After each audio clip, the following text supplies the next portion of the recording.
Hello दोस्तों, स्वागत है आप सभी का मेरे यूट्यूब चैनल शहनाज ट्यूटोरियल्स में। और मैं हूँ आपकी टीचर मिसेस शाहीन अजीज़, जो टीचिंग को लर्निंग को आपके लिए आसान बनाती है। और हम आपको देते हैं क्वालिटी नोट्स भी, जो आप एग्ज़ाम के लिए यूज़ कर सकते हो। आज के इस वीडियो में हम टाइप्स ऑफ डिमांड देखने वाले हैं। Types of demand is important for 12th standard Maharashtra state board students, FY BCom BAF, FY BCom IDOL के सेमेस्टर 1 के सिलेबस में भी ये चैप्टर इंक्लूडेड है और ये क्वेश्चन उन लोगों के लिए भी इम्पॉर्टेंट है। So let us start today's explanation. Following are the types of demand. First is joint और complementary demand. When two or more goods are demanded jointly to satisfy single want, then demand is known as joint demand or complementary demand. So जब दो या दो से ज़्यादा goods एक want को satisfy करते हैं, so demand is called as joint demand. When two or more goods are demanded jointly to satisfy one single want, it is called as joint demand. Joint demand का दूसरा नाम complementary demand भी है। इसके examples क्या है? For example car and petrol means अगर हमें कहीं जाना है, ट्रैवल करना है, वहाँ पहुँचना है, तो we need car and petrol. सिर्फ कार होगी तो भी नहीं जा सकते, या सिर्फ पेट्रोल होगा तो भी नहीं, दोनों होना ज़रूरी है to travel to particular place. Then if you want to write, you need a pen, और पेन के अंदर इंक होना भी ज़रूरी है। देन अदर एग्जांपल और क्या होगा? If you want to drink coffee or tea, you need water, sugar, tea powder or coffee powder, milk. So when two or more goods are demanded jointly to satisfy one want, it is called joint or complementary demand. ये fill up वगैरह में भी पूछ सकते हैं। Then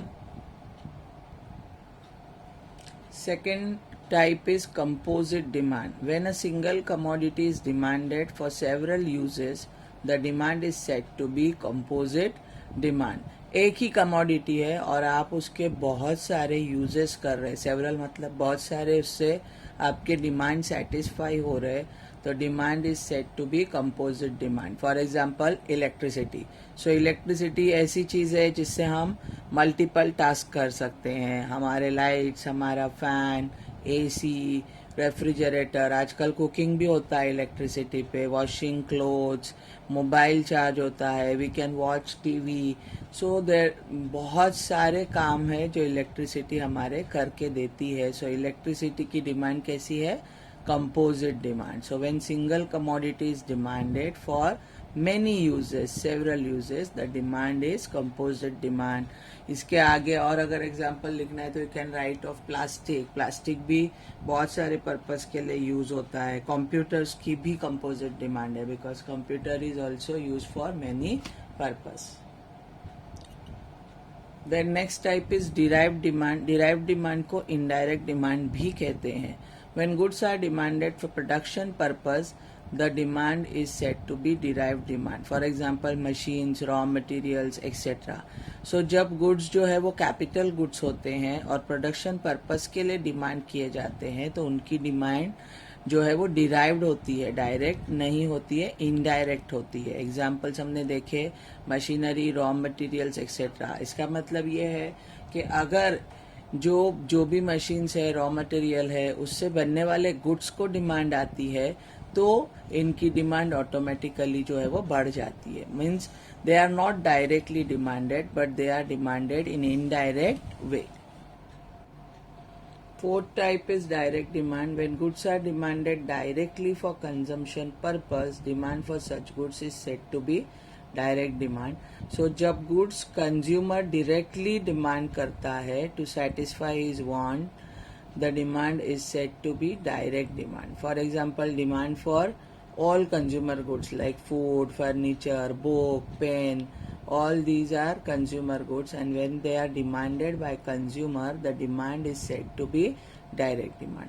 ऊपर एक point बताना भूल गई थी, डिराइव्ड डिमांड जो है वो प्रोड्यूसर्स करते हैं in order to do production like machines raw material producers को लगता है एंड डिराइव्ड डिमांड और डायरेक्ट डिमांड एग्जैक्टली अपोजिट है. Derived demand is made by producers for capital goods and direct demand is made by consumers for consumer goods. Okay, then last is competitive demand. So when two goods substitute of each other, that is demand for one commodity compete with that of other, this demand is known as competitive demand. For example, tea and coffee.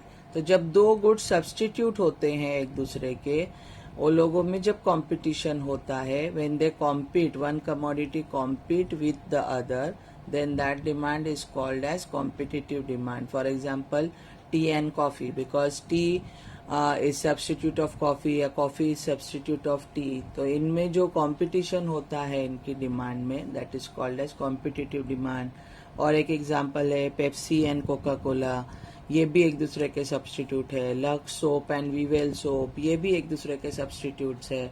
सो ये जो substitute commodities है, substitute मतलब एक की जगह दूसरा चल जाता है. When tea is not there हम कॉफी पी के चला सकते हैं. When Lux soap is not there Vivel से हम नहा सकते हैं. व्हेन पेप्सी अवेलेबल नहीं हम कोक पी सकते हैं. तो these are all substitute goods. और सब्सटीट्यूट गुड्स में जब कॉम्पिटिशन होता है उनकी डिमांड में, तो that demand is called competitive demand. You can write 2 examples or 1 example भी लिखोगे तो चलेगा. So in this way today's explanation is over. 5 type है टाइप्स ऑफ डिमांड. 3 या 4 मार्क्स में ये आएगा. इतने पॉइंट्स लिखेंगे तो इनफ है. और ये एक्सप्लेनेशन जो है वो परफेक्ट है. इसकी लेंथ जो है एग्जाम पॉइंट ऑफ व्यू से बनाई गई है. क्योंकि एग्जाम में जो है लिमिटेड टाइम में आपको बहुत सारे क्वेश्चंस अटेम्प्ट करने. इको का पेपर बहुत लेंदी होता है. सो अगर इससे ज्यादा एक्सप्लेनेशन आप लिखते हो तो आपका पेपर छूटने के चांसेस है. तो इससे ज्यादा भी नहीं लिखना है, पेपर छूट जाएगा. और इससे कम लिखोगे तो मार्क्स कम मिलेंगे. So this is perfect length, perfect explanation. ये नोट्स आप एग्जाम में भी रेफर करके लिख सकते हो. सो आई होप टुडेज वीडियो आपको अच्छा लगा होगा. अगर अच्छा लगा होगा तो प्लीज इसे लाइक करें, अपने दोस्तों में शेयर करें. और अगर आप मेरे चैनल पे न्यू है तो please don't forget to subscribe to my channel. Thank you for watching. मिलते हैं अगले वीडियो में. बाय.